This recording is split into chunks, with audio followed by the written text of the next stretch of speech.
ನಮಸ್ತೆ, ನಾನು ನಿಮ್ಮ ವಿಶ್ವಾಸ್ ಜ್ಯುವೆಲ್ಲರ್ಸ್ ತುಮಕೂರು.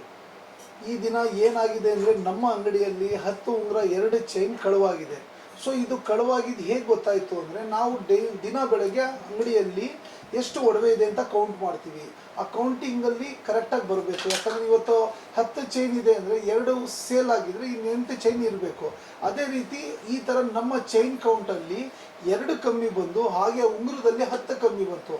ಇದು ಹೇಗೆ ಸಾಧ್ಯ ಅಂತ ನಮ್ಮ ಸ್ಟಾಫ್ ಬಂದು ನಮ್ಗೆ ಹೇಳಿದ್ರು. ನಾವು ಹೇಳಿದ್ವಿ ಎಲ್ಲ ಕೌಂಟಿಂಗ್ ಮಿಸ್ ಆಗಿರ್ತಪ್ಪ, ಇನ್ನೊಂದ್ಸಲಿ ಎಣಿಸಿ ನೀವು. ಅವರು ಡಬಲ್ ಕೌಂಟ್ ಮಾಡಿದ್ರು, ಟ್ರಿಬಲ್ ಕೌಂಟ್ ಮಾಡಿದ್ರು, ಅಂದರೂ ಅದು ಕಮ್ಮಿ ಬರೋದು ಬಂತು. ಅಲ್ಲಿಗೆ ನಮಗೆ ಒಂದು ಸ್ವಲ್ಪ ಡೌಟ್ ಆಯಿತು, ಯಾರಾದರೂ ಕಸ್ಟಮರ್ಸ್ ಕದ್ದಿರ್ಬೋದು, 1-2 ಇಷ್ಟೆಲ್ಲ ಹೇಗೆ ಕದಿಯೋಕ್ಕೆ ಸಾಧ್ಯ, ಮೇ ಬಿ ಒಂದು ಟ್ರೈನ್ ಎತ್ಕೊಂಡು ಹೋಗಿರ್ಬೋದೇನೋ ಅಂತ ನಾವು ತಲೆಯಲ್ಲಿ ಓಡಿಸಿದ್ದು. ಸೊ ಆ ಡೇ ಕ್ಯಾಮ್ರಾ ಫುಲ್ ನೋಡಿದ್ವಿ. ಆ ಕ್ಯಾಮ್ರಾ ನೋಡಿದ್ಮೇಲೆ ನಮಗೆ ಒಂದು ಖಾತ್ರಿ ಆಯಿತು. ಸೊ ಒಂದು ಕಳ್ತನ ಆಗಿಲ್ಲ, ಟ್ರೇನೇ ತೆಗ್ದಿಲ್ಲ. ಟ್ರೇ 2-3 ಸಲ ತೆಗ್ದಿತ್ತು. ಆ ಟ್ರೇ ತೆಗ್ದಿದ್ದು ಇಟ್ಟಿದ್ಮೇಲೆ ಅಲ್ಲಿ ಏನೂ ಕಳುವಾಗಿಲ್ಲ. ಸೊ ಈಗ ನೆಕ್ಸ್ಟ್ ಇನ್ನೊಂದು ಟ್ರೇನಲ್ಲಿ ಸರ್ ನಮ್ಮ ಸ್ಟಾಫ್ ಅಂತೂ ಬಂದು, ಸರ್ ಈ ಟ್ರೇಯಲ್ಲಿ ಬರೀ ಟ್ಯಾಗ್ಗಳು ಇಲ್ಲ ಸರ್, ಇನ್ನೂ ಉಂಗುರಗಳಿದ್ದಾವೆ. ಟ್ಯಾಗ್ ಇದ್ದಾವೆ, ಉಂಗುರ ಇಲ್ಲ, ಇದೇನಪ್ಪ ಇದು? ಸೊ ನಾವೇನು ಮಾಡಿದ್ವಿ, ನಾನು ನಮ್ಮ ಟೀಮ್ ಎಲ್ಲ ಕುಂತ್ಕೊಂಡು ಒಂದು ಕಡೆ CCTV ಎಲ್ಲ ನೈಟಿಂಗ್ ಫುಲ್ ಚೆಕ್ ಮಾಡಿದ್ವಿ. ನೈಟಿಂಗ್ ಫುಲ್ ಚೆಕ್ ಮಾಡುವಾಗ ಒಂದು ಇಲ್ಲಿ ಬಂದು ಒಂದು ಉಂಗುರ ಎತ್ಕೊಂಡು ಹಂಗೆ ಹೊರಟೋಯ್ತು ವಾಪಸ್ಸು.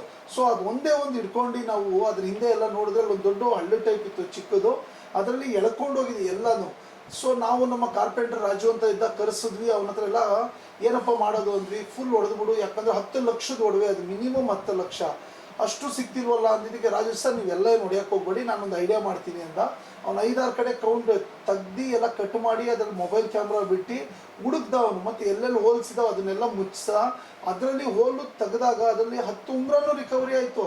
ಅದು ಮತ್ತು 2 ಚೈನು ರಿಕವರಿ ಆಯಿತು. ಇದು ಕಾರ್ಯಾಚರಣೆ ನಡೆಸೋಕ್ಕೆ 12 ಗಂಟೆಯಿಂದ 13 ಗಂಟೆ ಬೇಕಾಯ್ತು ನಮಗೆ. ಎಲ್ಲೆಲ್ಲಿ ಹೋಗಿದೆ ನಿಧಾನಕ್ಕೆ ನೋಡಿ ತೆಗೆಸಿದ್ದು. ಅವತ್ತಿನ ದಿವಸ ಅಂಗಡಿನೂ ಓಪನ್ ಮಾಡಲಿಲ್ಲ, ಅಂದರೆ ಕೆಲಸ ಮಾಡಲಿ, ರಾತ್ರಿ 12-1 ಗಂಟೆ ತನಕ ಹುಡುಕಿದ್ದಾಯಿತು, ಮಾಡಿದ್ದಾಯಿತು. ಸೊ ಇದೇ ರೀತಿ ನಾವು ಆಶ್ಚರ್ಯ ರೂಪದಲ್ಲಿ ಇಲಿಗಳು ಕದ್ದಿದ್ದನ್ನು ಹುಡುಕಿದ್ದಾಯಿತು. ಸೊ ಸಿಕ್ಕಿದ್ದಕ್ಕೆ ಯಾವುದು ಕಂಪ್ಲೇಂಟ್ ಕೊಡಲಿಲ್ಲ. ಸೊ ಹ್ಯಾಪಿ ಎಂಡಿಂಗ್ ಆಯಿತು. ಬಟ್ ಒಂದು ಥಿಂಗ್ ಇದೆ, ಇಲ್ಲಿ ತನಕ ಆ ಕಳ್ಳ ಇಲಿನ ಸಿಕ್ಕಿಲ್ಲ. ಸೊ ನೀವು ಅವೇರ್ ಆಗಿರಿ, ನಿಮ್ಮನೆ ಕಡೆ ತಿರುಗ್ತಾ ಇರ್ತವೆ, ನಮ್ಮನೆ ಕಡೆ ತಿರುಗ್ತಾ ಇರ್ತವೆ.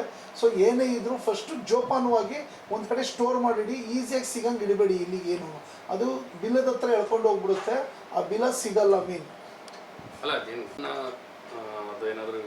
ಇಲ್ಲ ಸರ್, ಅದಕ್ಕೆ ಹೊಟ್ಟೆ ಹಸ್ತಿತ್ತು, ಅದಕ್ಕೆ ಹೊಟ್ಟೆ ಹಸ್ತಿದೆ, ಬಂದಿದೆ. ಅದು ಸ್ಟಿಕ್ಕರ್ ತಿನ್ನಕ್ಕೆ ಬಂದಿರೋದು, ಉಂಗುರ ಕದಿಬೇಕು ಅಂತ ಅದು ಮನಸ್ಸಲ್ಲಿಲ್ವೇನೋ, ಮೇ ಬಿ ಇರ್ಬೋದೇನೋ. ವಿಶ್ವಾಸ್ ಜ್ಯುವೆಲ್ಲರ್ಸ್ ಚಿನ್ನ ಅಂದರೆ ಎಲ್ರಿಗೂ ಇಷ್ಟ, ಆ ಇಲ್ಲಿಗೂ ಇಷ್ಟ ಇರ್ಬೋದೇನೋ, ಅದಕ್ಕೆ ಎತ್ಕೊಂಡು ಹೋಗಿರ್ಬೋದೇನೋ. ಟ್ಯಾಗ್ ಇರುತ್ತೆ ಅಂತ ಸರ್. ಮತ್ತು ಕೆಳಗೆ ನಾವು ಅದೆಲ್ಲ ಕಟಿಂಗ್ ಮಾಡಿದಾಗ ಒಂದು 10 ಇಲಿಗಳು ಮರಿಗಳಿದ್ವು. ಅದನ್ನು ಜೋಪಾನವಾಗಿ ತೊಗೊಂಡೋಗಿ ಅದಕ್ಕೆ ಜೋಪಾನವಾಗಿ ಬಿಟ್ವಿ ನಾವು. ಅದಕ್ಕೂ ಹಾನಿ ಮಾಡಲಿಲ್ಲ. ಆಚೆ ಹೋಗಿ ಬಿಟ್ಟ ಮೇಲೆ ತಿರ್ಗಾ ಇಲ್ಲಿ ಕಾಣಿಸ್ತಾ ಇಲ್ಲ ಈಗ, ಯಾಕಂದರೆ ನಾವೆಲ್ಲ ರಿಕವರಿ ಮಾಡಿದ್ದೀವಿ, ಎಲ್ಲ ಕಡೆ ಹೋಲ್ಸ್ ಮುಚ್ಚಿದ್ದೀವಿ. ಇನ್ನು ನಾವು ಏನೇ ಐಟಮ್ಸ್ ಇದ್ರೂ ಕ್ಲೀನಾಗಿ ಬಾಕ್ಸ್ ಪ್ಯಾಕಿಂಗ್ ಮಾಡಿ ಇಡ್ತಾ ಇದ್ವಿ. ಅದು ಸ್ವಲ್ಪ ಓಪನ್ ಆಗಿರೋದು, ಟ್ರೇಲ್ ಮೇಲೆ ಇರೋದ್ರಿಂದ ಎತ್ಕೊಂಡೋಗಿ ಇದು ಮಾಡಿತ್ತದು. ಸದ್ಯ ಎಲ್ಲ ರಿಕವರಿ ಆಗಿದೆ, ಎಲ್ಲ ರಿಕವರಿ ಆಯ್ತು ಸರ್.